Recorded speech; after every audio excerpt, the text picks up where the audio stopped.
Hey guys, it's Masenko. This is week 10 of UGA, and I am playing against the Amateur Alchemies. Just a quick team preview. This is actually a very interesting game that we're playing. At this point, since last week, I had basically clinched playoffs.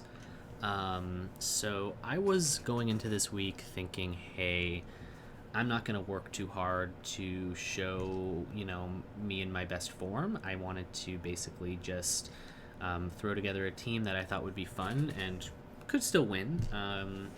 So I didn't have to really show my hand for playoffs, as well as getting some well-earned rest, I believe. I've been working hard. I literally have not had a week off since the break, and even though I did have a forfeit win one week, I still prepped pretty hard for that. So this has just been a long marathon of Pokemon for me since week 4 or whatever, whenever we had our break. So this week I was just going to take it easy, even though Dragon's an insanely strong opponent. I think his team is insanely good. He's an insanely good player. I was more than happy to take the L on this game if it meant that I could have a week to just rest and recover. So yeah, that's where we're at with this. To kind of go over the matchup a little bit, I think for me the biggest thing that I was scared of that he actually didn't end up bringing, so I won't go too much into, is this Crobat Raichu lead. Raichu and Crobat do so much for him against my team. If you notice, they have really good speed tiers, so Raichu and Crobat here are outspeeding everything. Raichu not speeding out Inteleon, but Crobat still outspeeds Inteleon. So Crobat's faster than literally everything on my team. And being able to set Tailwind against me will make it so that his other Mons will outspeed my team. His Lapras, his Chandelure, his Moltres, whatever else he wants. It's going to be really scary to deal with if he can set up Tailwind. So all he has to do is run Inner Focus Crobat with Tailwind and run a Raichu with Fake Out. And you basically can set up a free Tailwind. There's really nothing I can do to outspeed it, because what am I going to do? I can't taunt it. If I do priority taunt, he just fake out my Impidimp. If I try to, kill it, it's still going to get Tailwind up, especially if he focus sashes it. There's not a whole lot I can do against this. The one thing I did find that worked, which is what I brought, was a Choice Scarfed Kangaskhan with Inner Focus. So Inner Focus makes it so that the Kanga can't be flinched, just like the same ability as the Crobat. Basically, it makes it so that if I Choice Scarf it, I can Icy Wind turn 1. That'll reduce this Crobat's speed, and my partner, who ideally might max or something, so it can't be faked out, will kill this Crobat. And this also breaks its sash. This is the only solution I really found to this. And that was the first kind of piece of tech that I kind of developed. Ended up being entirely useless because he does not bring this lead. Instead, he brings memes. Fun memes. So, yeah. I won't harp onto the Teambuilder too much. I think a couple of noteworthy things is his Trick Room mode's actually pretty decent. This Behemoth is actually kind of threatening a little bit for my team, because Venusaur is weak to Psychic. It gets access to Power Gem, which is pretty good against my Ninetales, my Zapdos, for instance. So I want to be kind of aware of this.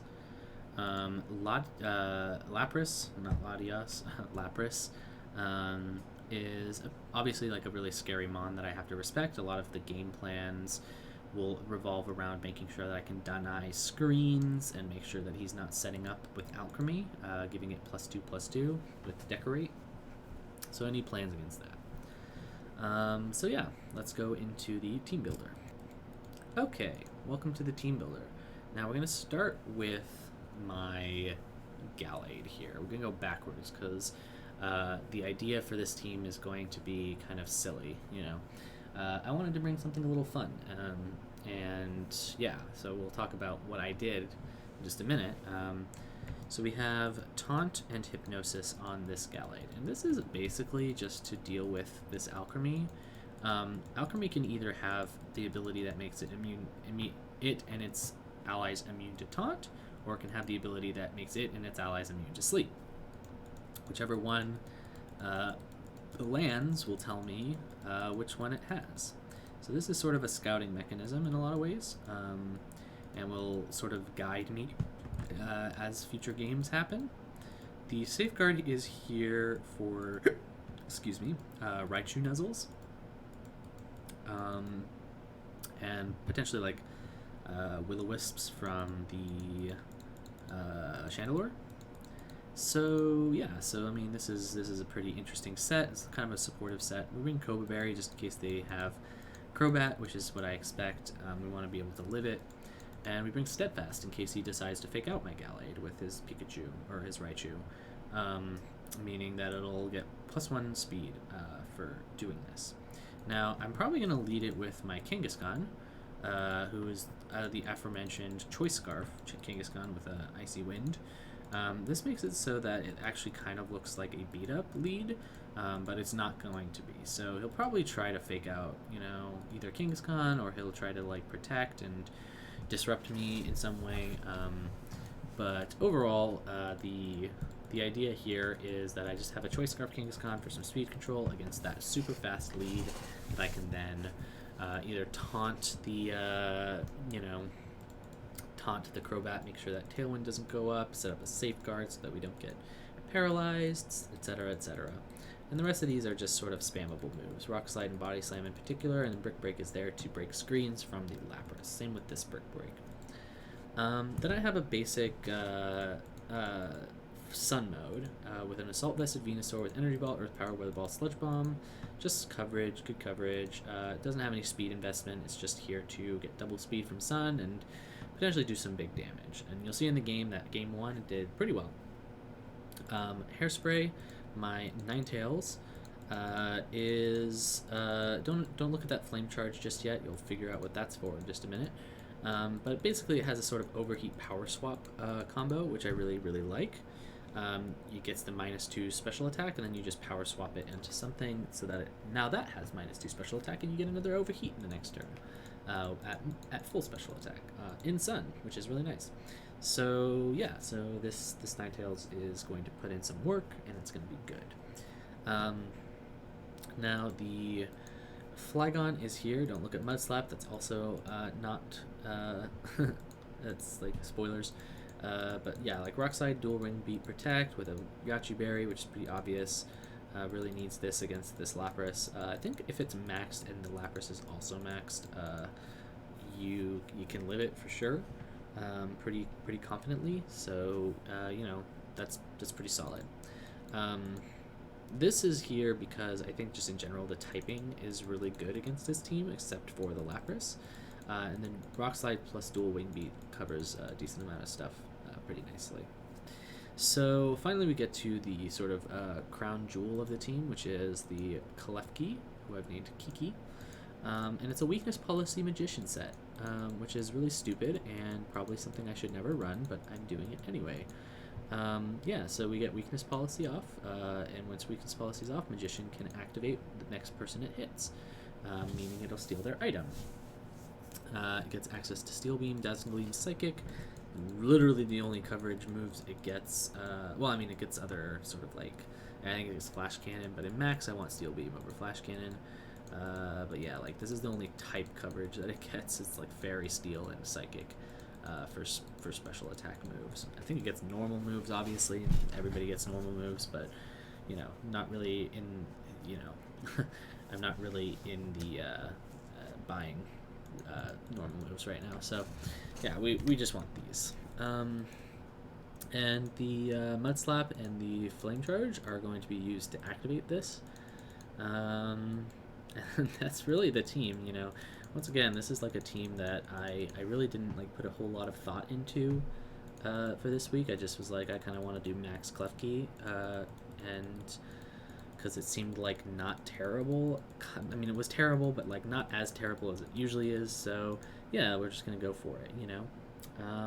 And that's the team, you know. It's just kind of kind of just a pretty standard team with some good tech, and the potential to just do like a standard sun mode, but with like this interesting weakness policy clef D that I could potentially get off. All right, so yeah, that's the team. Why don't you go into the fight and see how it goes? I'll see you on the other side.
All right, and we are out of that game.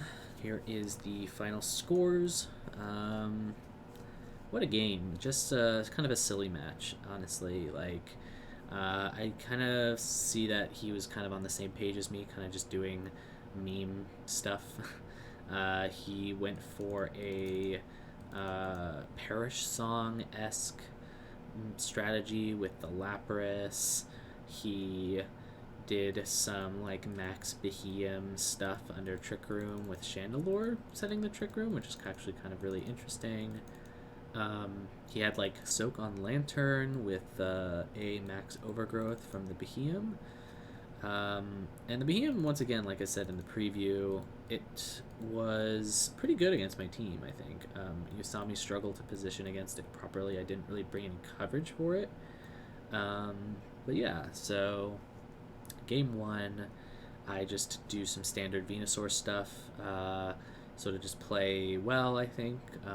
Just take out key targets and set my Venusaur up in such a way that it can get the kills that it needs to. Well, I guess it only got one kill, but, you know, just good positioning overall. My Ninetales did a lot of work that game. Game two, I really didn't expect the Chandelure to set the Trick Room. I really expected the Behemoth to. I honestly should have expected Chandelure to, if I had done my homework a little bit better. I mean, I know it gets it, but, you know, you expect Chandelure to be the Maxmon in a game where it's up against a Klefki and a Venusaur and stuff like that. So, yeah, like, overall, probably a mistake on my end, and he just kind of sweeps me from there. Not really much I could do against that. And unfortunately, I also, I really wanted my Klefki to go down, because it shows that it has this weakness policy Magician sort of combo with it. But, yeah, so then after that is game three, where I get a very, very lucky game start where I get a Spadef drop on the Caparaja with a Shadow Ball from Ninetales, which I can then follow up with an Overheat to get the kill. I did not want to Overheat into that slot per se, because I didn't want Chandelure to switch in and get a special attack boost. But once I hit that Shadow Ball, now he is less likely to switch into that slot with the Chandelure, since he knows that I have a Shadow Ball, since he knows I'm using it into that slot last turn. It's pretty unlikely he takes the risk there to switch into Chandelure, and I could just get a pretty nice Overheat off, kills the Caparaja, so that's great. So that's one pretty lucky element. The second is that the Caparaja uses a Rock Slide on me, and misses the Ninetales, so the Ninetales is safe from that. And then turn two, the Caparaja goes down, or no, actually, something crits. I think So Caparaja goes down turn two. Turn three, the Flygon gets a crit and a flinch. So it crits the Chandelure and flinches the Lantern. Now, I would have really liked the flinch on the Lantern instead, because it sets Trick Room that turn, and that was very difficult for me to navigate. I did not bring enough Trick Room denial this set, unfortunately for me. But yeah, so it goes down, get the crit. So that's like pretty bad hacks for me and from me against him. But overall, I don't know if it mattered too much. I think it was in a pretty good position anyway with my lead. So who knows, honestly. Then the game kind of progresses. I'm into Trick Room. The Behemoth is doing a lot of scary things to me. So I take the strategy to basically just try to stall it out as much as I can. Stall out the Max, stall out the Trick Room. Because I had killed that Chandelure and he was down to 2 Mons. And eventually I get into a really nice position where I can max this Klefki. I can get the Mud Slap off and kill the Behemoth, which was good. It did work. I mean, it wasn't good, but it was fun to watch, I think, and being able to get into that position was really nice, and I think it showed that I'm still not terrible at the game. I felt a little bad after my loss last week, but think I can maneuver pretty well and understand my weight conditions still. Still something I'm pretty good at. So yeah, so I get that off, and I get the Max Klefki kills. It's very nice. And yeah, basically just cleans up from there, gets the kills on stuff. Flygon put in a lot of work this week as well, which is really nice. Well, that game, not this week. I only brought it the one game. And that was also the one game that I brought Flygon in the entire season. It was this one game, and he did pretty good. So yeah, so GG's to Dragon. I'm glad we had such a fun match. I think hopefully I get to see him in playoffs. I think he has a really solid chance if he just tightens up his play a little bit and puts the prep in. I think he'll definitely make it. And yeah, so well played, and wish you all the best. Thanks for watching, guys.